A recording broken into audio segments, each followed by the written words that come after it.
Բարձես հարգելի բարեկամներ, ողջունում եմ, Ազատարար բլոգն է, ես Արմեն Հովհաննիսյանն եմ, շնորհակալություն, որ աջակցում եք մեր ալիքին, խնդրում եմ շարունակել, դա նշանակում է բաժանորդագրվել, լայքել, կիսվել տարբեր պլատֆորմներում, դա շատ կարևոր է այս ալիքի ֆունկցիոնալության համար, ինչպես եւ խոսք էի տվել, ներքևում մի քանի հղում կլինի այն հարցազրույցների վրա, որ ես նախորդ ամսվա ընթացքում տվել եմ, հատուկ այն ժամանակի վրա կլինի հղումը, որտեղ ինձ թվում է հետաքրքիր ինչ-որ թեմա է արծարծվում, եթե ժամանակ ունեք, նայեք, այս ձևաչափը ես կարծում ավելի արդյունավետ է, քան այն փորձը, որ արվեց ինքնուրույն մոնտաժել եւ այլն մի ամբողջ նյութի մեջ, ես կարծում եմ, որ սա եւ ձեր ժամանակի խնայումն է եւ իմ ժամանակի խնայումն է։ Եվ այսպես ինչ է կատարվում, բնականաբար առաջին հերթին Հայաստանում կատարվում է Նիկոլ Փաշինյանը, ամեն 5 շաբթի օրը դարձել է մեր բանականության վրա գրոհի արդեն կանոնավոր, փորձի օր, եւ այս անգամ էլ խոսույթը եղել է, որ 7 տարում առաջի դասարանում են մնացել, ոչինչ չեն սովորել, ինքը ինչալու ճիշտ է, չնայած ինձ թվում է տեսականորեն, եթե դե գոնե պրիմատ կապիկներ ստանձնեին այդ գործը, ինչ որ գոնե նոր պայմանական եւ ոչ պայմանական ռեֆլեքսներ ձեռք բերեին կառավարման, բայց փաստորեն իրենց դեպքում իրենք նույնիսկ 7 տարում դրան չեն հասել եւ որ ամեն ինչ վատ է, պետք է մասնագետներ ներառել եւ դրանց բարձր աշխատավարձ տալ։ Ուրեմն ես ասում եմ այն ինչ որ գիտեմ առաջի ձեռքից, հենց եվրոպացուց մի շատ կարևոր 18 թվականին նա բողոքում էր, որ առաջարկ է արվել հեղափոխությունից հետո, շռնդարից, հեղափոխությունից հետո, որպեսզի բոլոր նախարարություններում գտնվեն եվրոպական միության ներկայացուցիչներ, խոսքը այն նախարարությունների մասին է, որոնց աշխատանքները ներառված էին ՍԵՊԱ-ում, խոսքը ԱԱԾ-ի մասին չի, բնականաբար կամ ՊՆ-ի, խոսքը այն նախարարություններն է, որոնց գործառույթների մեջ պետք է լիներ նաև իրականացումը ՍԵՊԱ պայմանագրի, այսինքն Եվրոպայի հետ համապարփակ համագործակցության պայմանագրի, աշխատավարձ ընդհանրապես չպետք է տային ընդամենը մի փոքր սենյակ եւ ասենք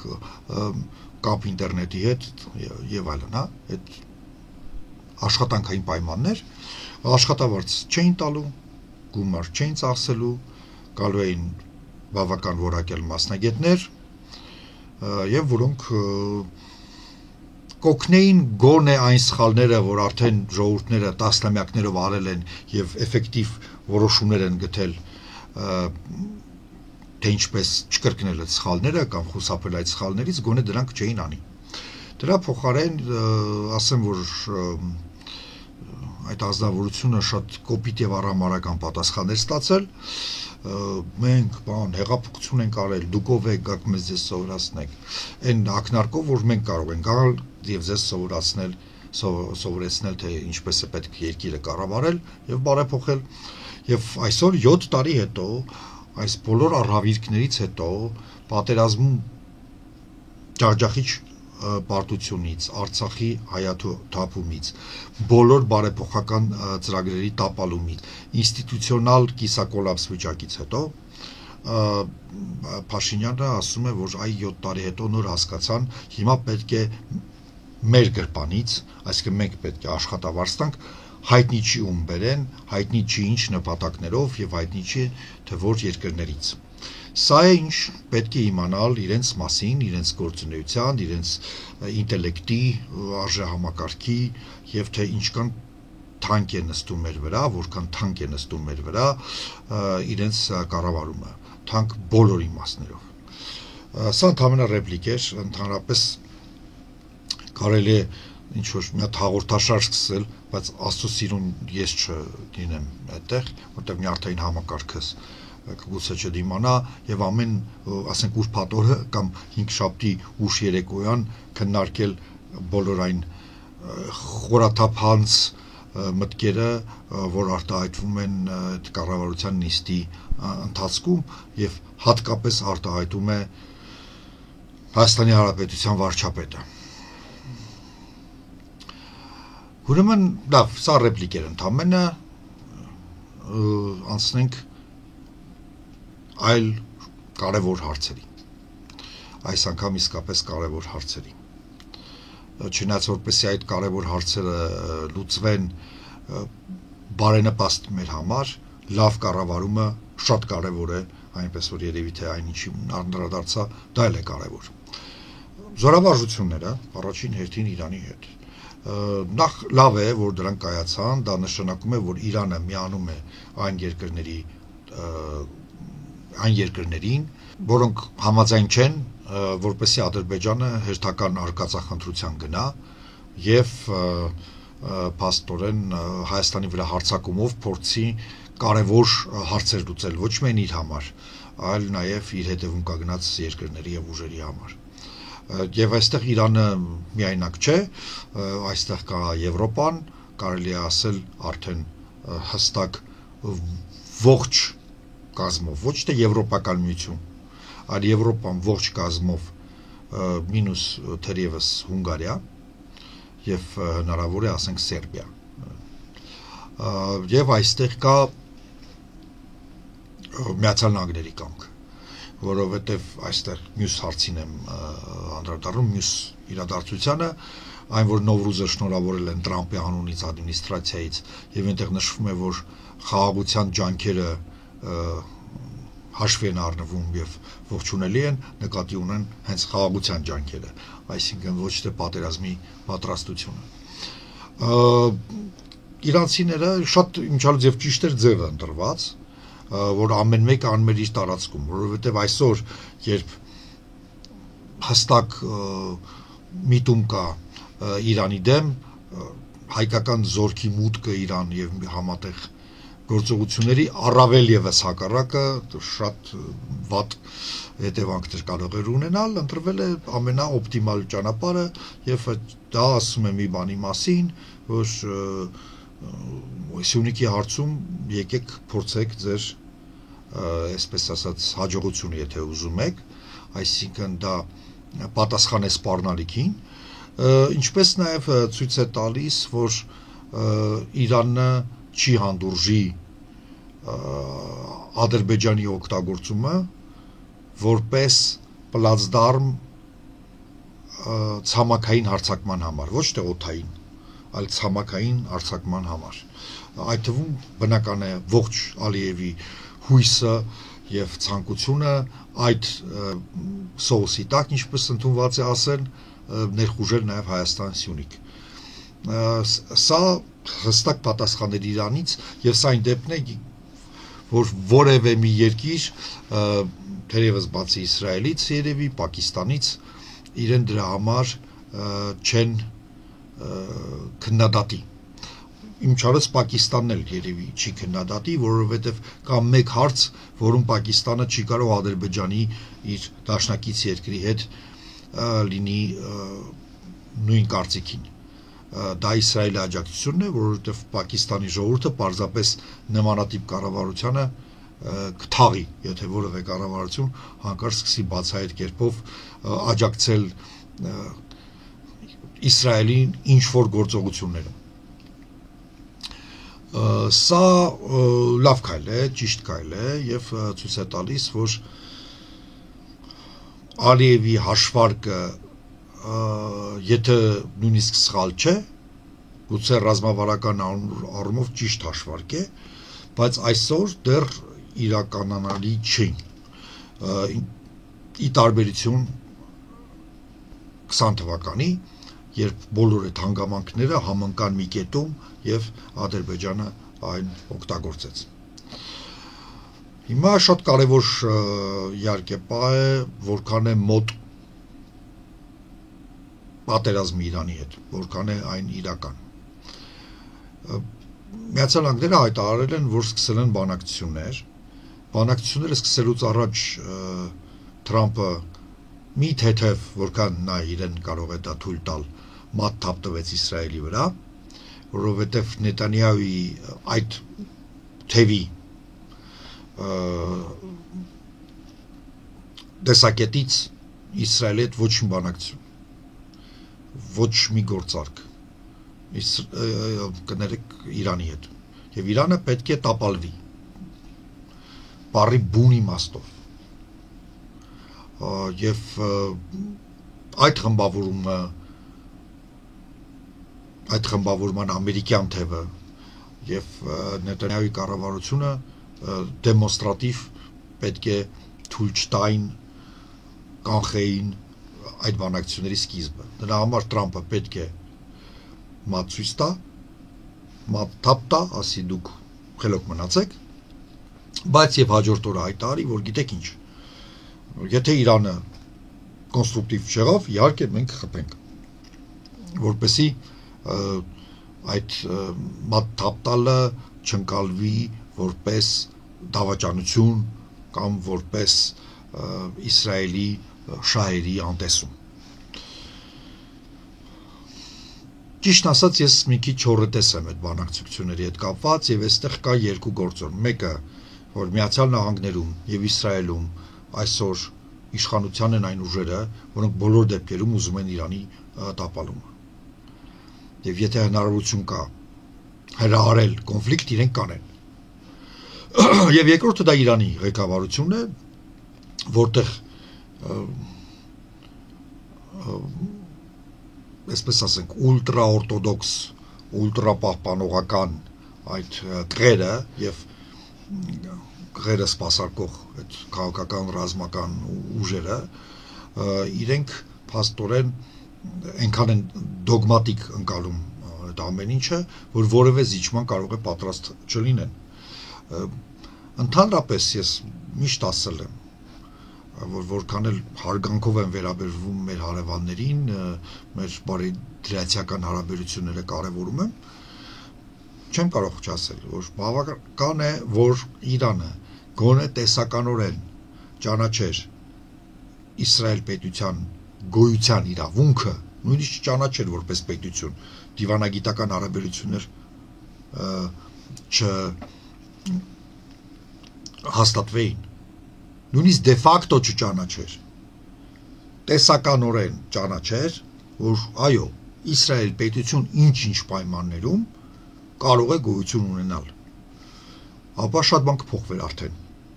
բայց այս ղեկավարությունը Իրանի երբեք դրան չի գնա։ Ուրեմն Իսրայելը, այսօրվա կառավարությունը Իսրայելի եւ լոբին, ծայրահեղ իսրայելամետ լոբին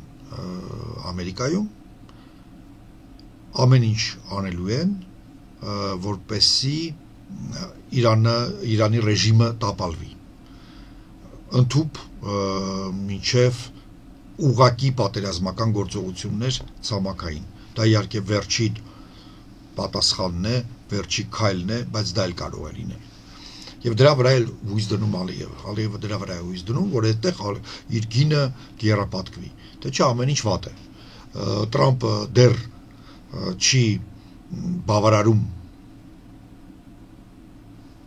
իր սպասումներին, ադմինիստրացիան Եվրոպայում այդքան էլ լավ չեն գործերը, մեղմ ասած, եւ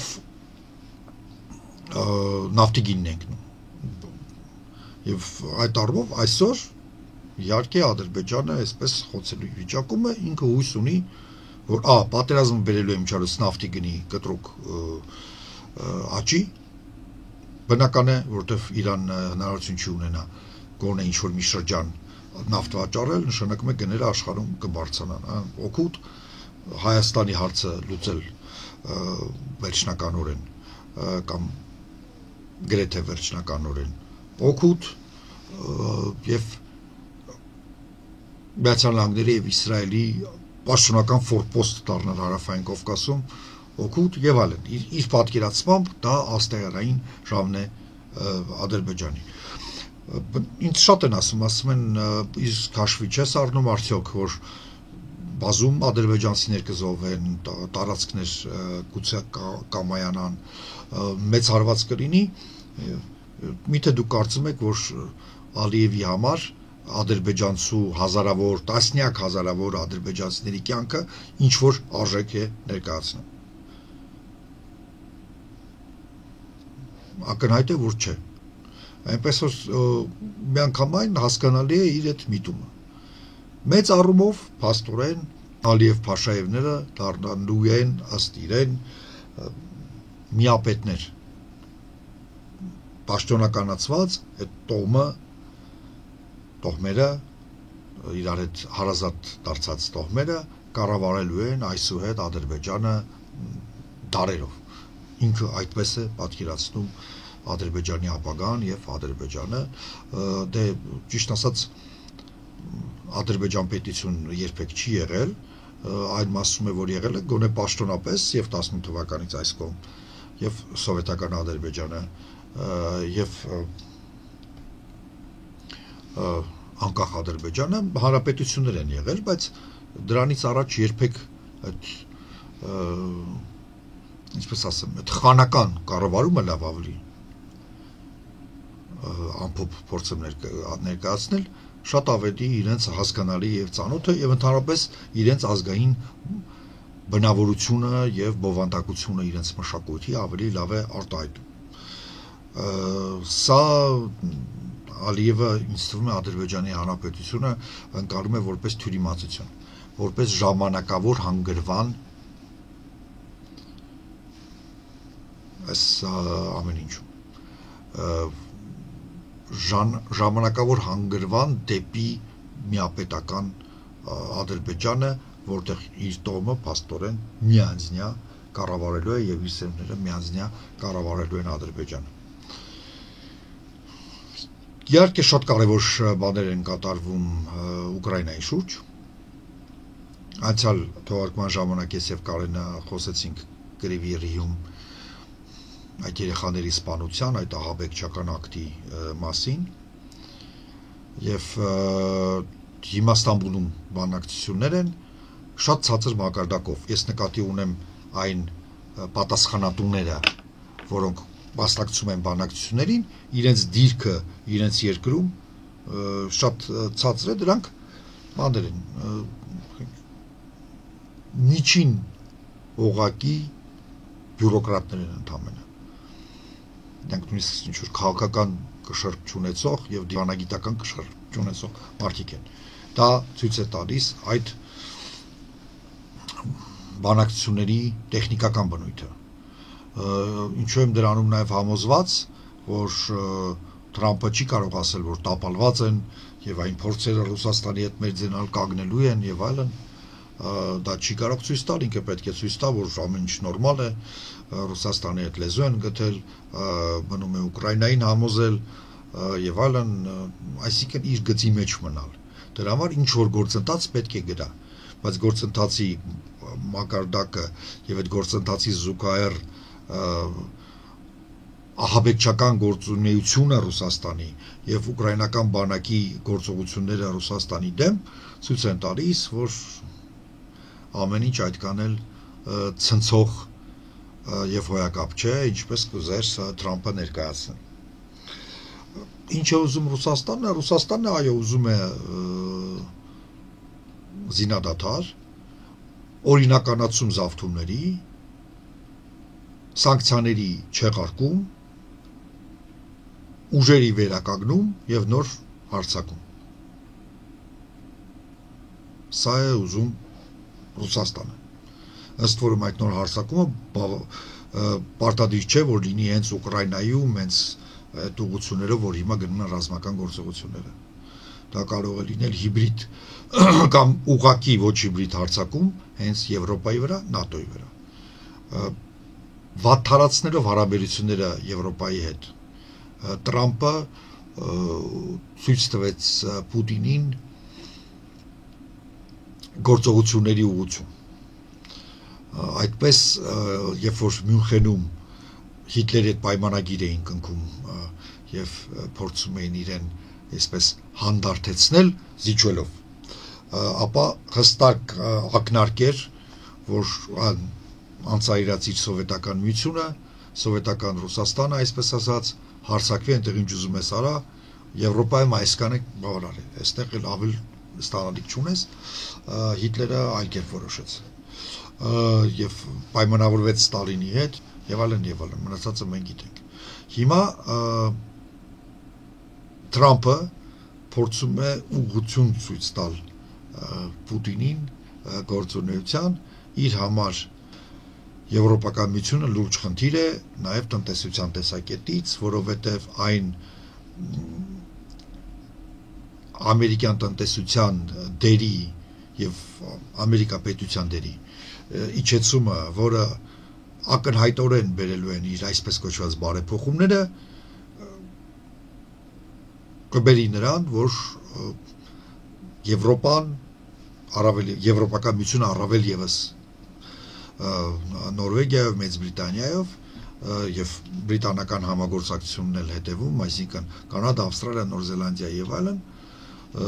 իրենք մեծ առավելություններ ձեռք կբերեն։ Դրա համար լավագույն լուծումը, որպեսզի Եվրոպական միությունը նույնպես այդ անկումը ապրի։ Դա անհնար է անել առանց Եվրոպական միության եթե ոչ լուծարման, ապա թուլացման։ Եվ համար մեկ թշնամին իհարկե եվրոն է,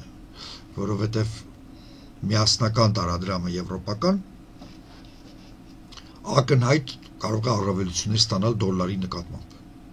Դրա համար բոլոր այն քաղաքական ուժերը, որոնց աջակցում են Մասկը եւ Թրամփը, ակնհայտորեն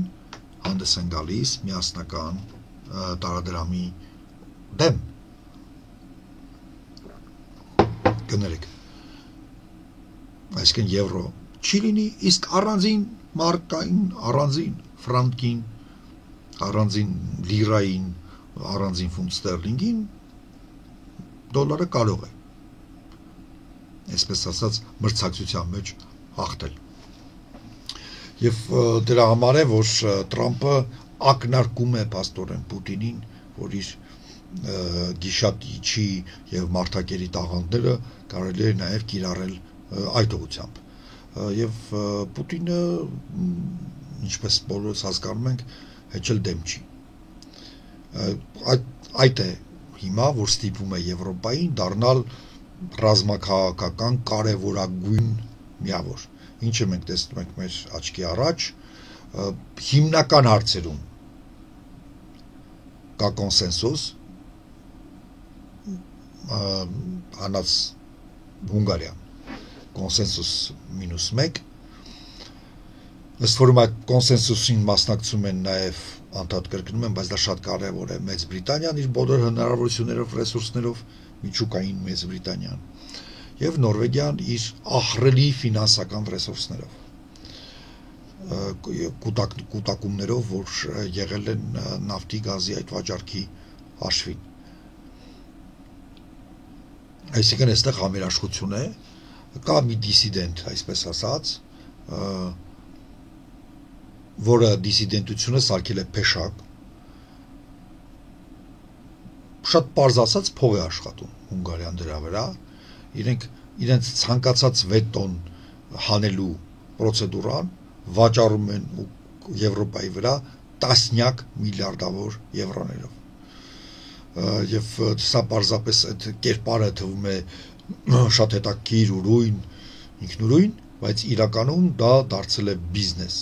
Եվ Հունգարիայի տնտեսության վիճակը բավական լավ է։ Հունգար ժողովրդի կենսամակարդակը այս տարիների ընթացքում բարձրանում է, նաև այդ մեթոդների, միջոցների շնորհիվ, ինչպես նաև սոցիալական փաթեթների կրճատման, որովհետև մենք գիտենք, որ Եվրոպական միությունը այնտեղ կա աճ մոտեցումներ, ցախ մոտեցումներ, բայց նույնիսկ աճ մոտեցումներով հանդերձ դա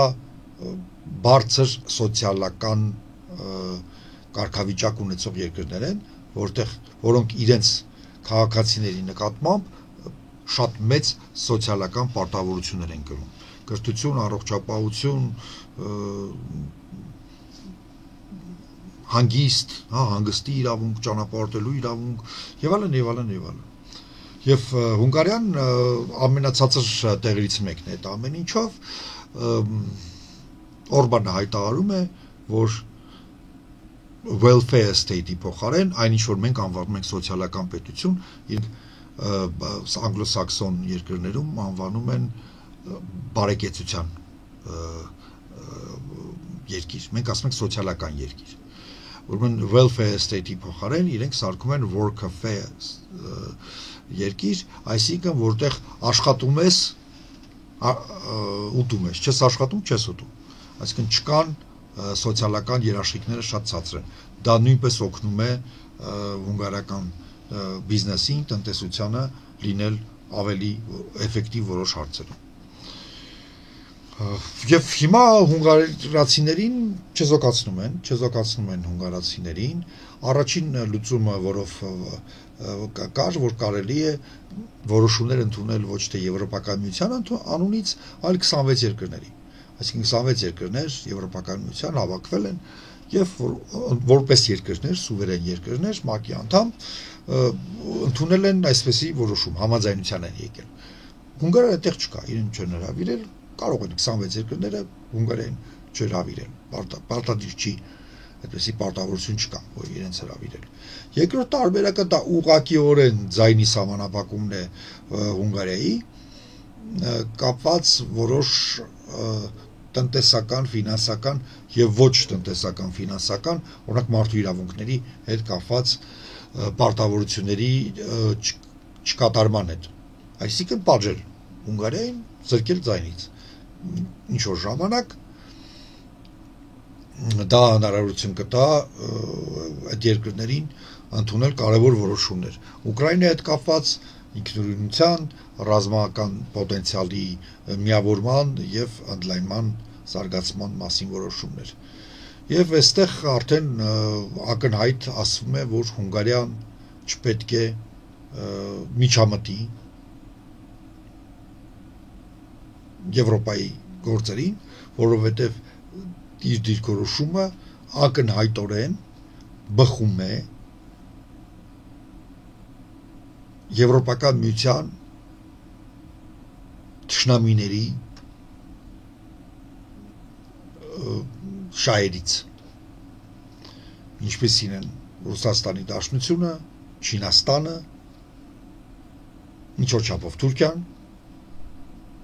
եւ Միացյալ Նահանգները այսօր Տրամպի ադմինիստրացիան, օբյեկտիվորեն ավաղ, այդպես է։ Եվ սա ցույց է տալիս, որ իրենք միավորվում են, փորձում են ստեղծել, ոչ թե փորձում են, այլ ստեղծում են միասնականության ավելի լայն բազա։ Մոտավորապես 70%-ից ավելին, 74, եթե չեմ սխալվում, տոկոսը եվրոպացիների ըստ հարցումների ողջունում է այդ միասնական համակարգ դառնալը, բանակ ստեղծելը եւ այլն։ Ժողովրդավարական համակարգում ավել չի լինում կամ շատ հազվադեպ է լինում, հաշվեք 74%-ը դա համարյա 100% է, որտեղ միշտ կան դժգոհներ, անհամաձայններ, տարբեր տեղերից ֆինանսավորվող ուժեր, ինչպես ասենք այլընտրանքը Գերմանիայի եւ Եվրոպան այստեղ միասնական է, որ այդ հարցերը պետք է լուծվեն։ Հիմա կարևոր է տարիֆների խնդիրը, մենք կարին շատ ենք խոսել, առանձին էլ ես տարբեր հարցազրույցներում, որ այ տեսեք, թե այս տարիֆները օրինակ Իսրայելի նկատմամբ, Թայվանի նկատմամբ, ասենք Ուկրաինայի հանդեպ տարիֆ մտցնելը, Ռուսաստանի նկատմամբ չմտցնելը, թե տեսեք ինչ հետևանքներ կարող է ունենալ, թե ինչ թերի տրամաբանություն կա, նաև խոսել ենք, չգիտեմ, այդ գրքի մասին, Կարենը կարծես ասել է, որ իսկապես ոգևորողը այս ամեն ինչի բանն էր, Ոմն Նավարոն է, որը գիրք էր գրել, մի քանի գիրք է գրել Չինաստանի դեմ, այսպես հակաչինական նարատիվների ջատագով է, եւ այդ գրքերից մեկը պատահաբար ընկել է Կուշներին, այսինքն Փեսային Թրամփի Ամազոնում նա գնել է եւ կարդալով հիացել է, հետո ցույց է տվել Թրամփին, ընկերացել բարեկամացել են այդ Նավարոյի հետ, այդ գրքում կա հղումներ, woman փորձագետի, ըստ Նավարոյի դա հնարք է ընթանում մենը, որպեսզի գիրքը ավելի հետաքրքիր լինի։ Այդ փորձագետի անունը դա պարզապես իր անունն է ձևափոխված նույն տառերով, Նավարո ազգանունն է, որ այդպեսի փորձագետ չկա, այսինքն այդ գիրքը չի անցել որևէ փորձագիտական այսպես մաղի միջով, ընդհանրապես, բայց դրանով որոշվեցին այդ տարիֆները, ինչը բերեց բորսայի անկման, խնդիրների, ամբողջ աշխարհը որոշեց պատասխան տարիֆներ մտցնել եւ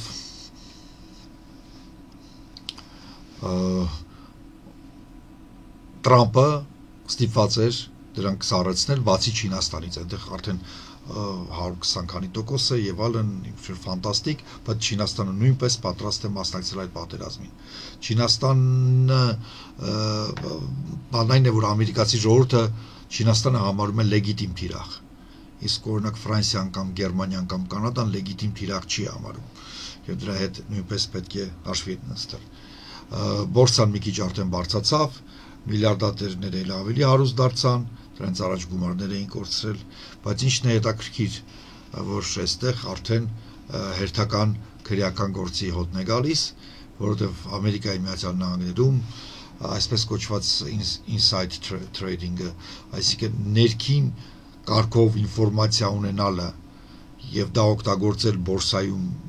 խաղի հարստանալու համար ծանրագույն հանցագործություն է։ Դա համատելի է, որպեսզի հասկանաք, ասենք կազինո խաբելուն, կան չէ հատուկ ֆիլմերում էլ եք երևի տեսել եւ այլն,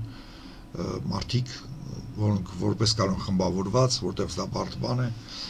փորձում են խաբել կազինոյին։ Այ ինսայդերական ինֆորմացիան օգտագործելով հարստանալը, դա Ամերիկայի Միացյալ Նահանգներում կրկնում եմ ծանր ֆեդերալ հանցագործություն է։ Եվ ինչու են Թրամփին սկսել մեղադրել, որովհետև ինքը սկզբից գցում է գները, հետո իր սոցիալական ցանցի, իրեն պատկանող սոցիալական ցանցի պրոֆիլում գրում է, որ եկեք արդեն գնելու ժամանակն է, ոչ թե վաճառելու, եւ 2 ժամից թե երբ, բայց հենց անմիջապես գրեթե հայտարարում է, որ սառեցնում է տարիֆները եւ գները բարձրանում են եւ պարզվում է, որ իրեն մոտ կանգնած մարդիկ մի այլ տեսակ հարստացել են։ Եվ սա եւս մի նախադեպ է, որ Թրամփին կարելի է արդեն քրեորեն պատժելի հոդվածներով դատել։ Շատերը կմտածեն, որ կա Գերագույն դատարանի որոշում։ Եկեք չմոռանանք, որ Գերագույն դատարանի դատավորները դրանք ամենափորձառու այսպես գերէլիտայից են իրավաբանական, որոնք ունեն տասնամյակների աշխատանքային փորձ, գիտական աշխատանքներ, որոշակի իրավաբանական այնտեղ կան դպրոցներ բանավիճող, դպրոցի է պատկանում եւ ունի որոշակի ռենոմե համբավ եւ ոչ մի դատավոր չեմ կարծում, որ պատրաստ է մասնագիտական ինքնասպանություն գործել։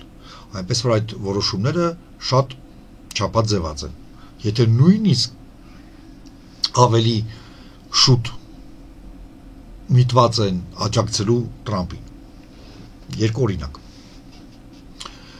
Հայտնի որոշումը, որն իրեն ազատում է քրեական հետապնդումից, շատ մեծ քննադատություն է, մինչև այսօր դեմոկրատները քննադատում են եւ այլն, բայց եկեք շատ կարճ հասկանանք, թե ինչի մասին է խոսքը։ Շատերը կարող են մտածել, որ դա ինդուլգենցիա է, որ ինքը հիմա կարող է սպիտակ տնից դուրս գա, մարդ գնդակահարի եւ իրեն դրա համար չի կարելի դատել։ Բացարձակապես դա չի։ Դա նման է այն որոշմանը, որ Սահմանադրական դատարանից ուզում էին Ռոբերտ Քոչարյանի փաստաբանները։ Խոսքը ես իրավաբանական տերմիններով չեմ բացատրում, եթե կան իրավաբաններ աուդիտորիայում, ոնց ասում են, խնդրում եմ կոշիկ չշպրտել վրաս, բարձ բացատրում եմ, որ եթե նախագահը իրականացնում է սահմանադրությամբ նախատեսված եւ օրենսդրությամբ, բայց առաջին հերթին սահմանադրությամբ նախատեսված իր գործառույթները անկախ հետևանքներից, եթե նա հենց այդ գործառույթներն է իրականացրել, իրեն դրա համար քրեորեն չի կարելի պատժել։ Այսինքն իր որոշման համար պատասխանատվություն քրեական ինքը չի կրում։ Օրինակի համար տարիֆներ նշանակել, եթե նա իրավունք ունի, եթե նույնիսկ ամերիկյան տնտեսությունը փլվի, դրա համար Տրամփին չի կարելի դատել, որովհետև ինքը պրեզիդենտ է, իրականացնում էր իր մանդատը այնպես, ինչպես ինքը հասկանում է։ Կամ Քոչարյանի դեպքում ինչն էին ասում փաստաբանները, կարող է արտակարգ իրավիճակ մտցնել։ Այո, արտակարգ իրավիճակի ռեժիմում եղել են 10 զոհ, բայց նա պատասխանատվություն չի կրում, որովհետև ինքը չի իրավայել ըստ փաստաբանների 10% սպանել։ Ինքը որպես նախագահ սահմանադրությամբ նախատեսված որոշում են ընդունել, որ արտակարգ դրություն է մտցնում։ Սա ամենևին չի նշանակում, որ գործողությունները, որոնք չեն բխում սահմանադրությամբ գծված շրջանակներից չեն բխում եւ ուղղակի քրեորեն պատժելի են, դրանք անքննելի են։ Ուրեմն inside դրական այդ առևտուրը, եթե ապացուցվի, դա քրեորեն պատժելի արարք է, դա կապ չունի նախագահի գործունեության հետ, դրա սահմանադրական լիազորությունների եւ դրա համար մարդուն կարելի է դատել։ Նաեւ ԱՄՆ նախագահին։ Սա ինչու է կարևոր, որ հասկանանք, որ այդքան միանշանակ չեն այդ որոշումները։ Մյուս որոշումը կարևոր, գիտեք, որ մարդկանց են սալվադորցիների եւ մի քանի վենեսուելացու տարհանել են այն սարսափելի բանտը, որը գտնվում է Սալվադորում, եթե չեմ սխալվում, այդ չեմ հիշում որտեղ է գտնվում, կներեք, հա, ԱՄՆ տարածքից դուրս, ամենայն դեպս, եւ այդտեղ շատ ծանր պայմաններ են եւ հանցագործներն էլ, ճիշտ ասած, սարսափելի հանցագործներ են, կա վավերագրական ֆիլմ, այդտեղ բանը իրենց բոլորի դեմքին եւ այլն ամբողջությամբ դաջվածք է, որ նստածներից մեկը ասում է իհարկե շատ վատ պայմաններ են, բայց դուք իմացեք, որ ամեն մի դաջված դա սպանված մարդ է։ Այսինքն բոլորը մարդասպաններ են։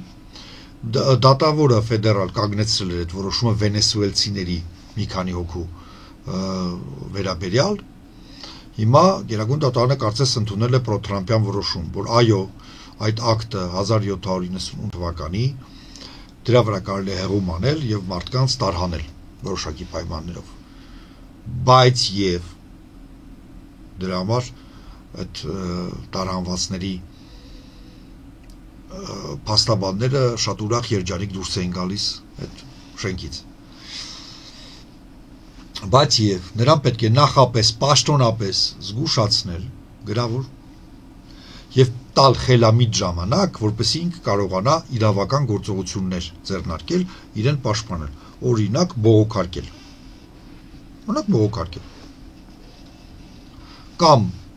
տարանումից առաջ, եթե նա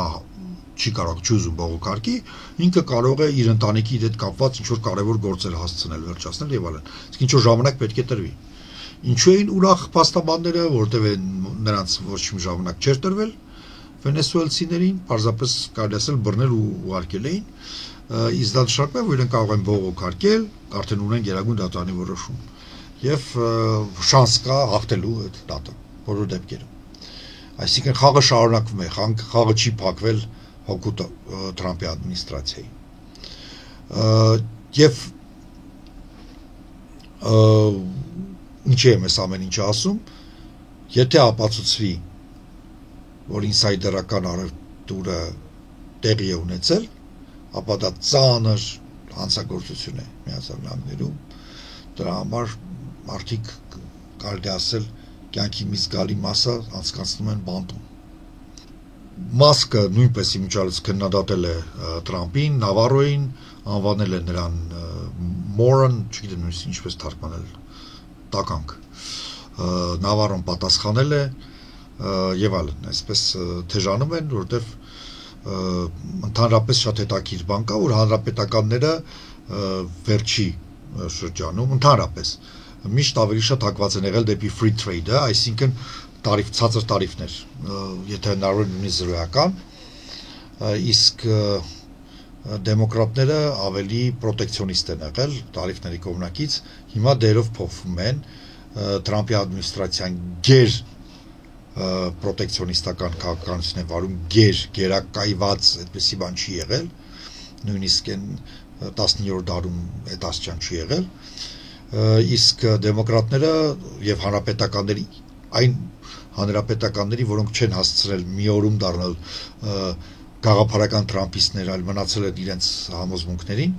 նրանք նույնպես քննադատում են։ Նույնիսկ Fox News-ն է արդեն քննադատում, որը ամեն ինչում աջակցում է Թրամփին, բայց այս տարիֆների հարցում եւս իրեն քննադատում են եւ զգուշացնում, որ եթե նա շարունակի, ապա 26 թվականի միջանկյալ ընտրություններում շատ մեծ խնդիրներ է ունենալու եւ ինքը եւ հանրապետական կուսակցությունը։ Ուրեմն կա մի հետաքրքիր երևույթ, պատմական իրադարձություն, Ռոնալդ Ռեյգանն է 1987 թվականը էլի առաջարկներ են բարձր տարիֆներ մտցնելու եւ ինքը ռադիոյով հիմա դա կանվանվեր ոդքասթ ռադիոյով ելույթ է ունենում, որտեղ մանրամասն հանրապետական կուսակցության եւ պահպանողական տեսակետից բացատրում է, թե ինչու է դա ամենը սխալ, որ այդ ռազմահայրենասիրական կարգախոսները, որ օգտագործվում են հանուն այդ տարիֆների, բերելու են բացարձակապես հակառակ արդյունք եւ սարքելու են ԱՄՆ տնտեսությունը ոչ մրցունակ։ Սա Ռեյգանն է, սա պահպանողականության դասականն է եւ սա մի մարդ է, որին մինչ այսօր հանրապետականների մի զգալի մասը պարզապես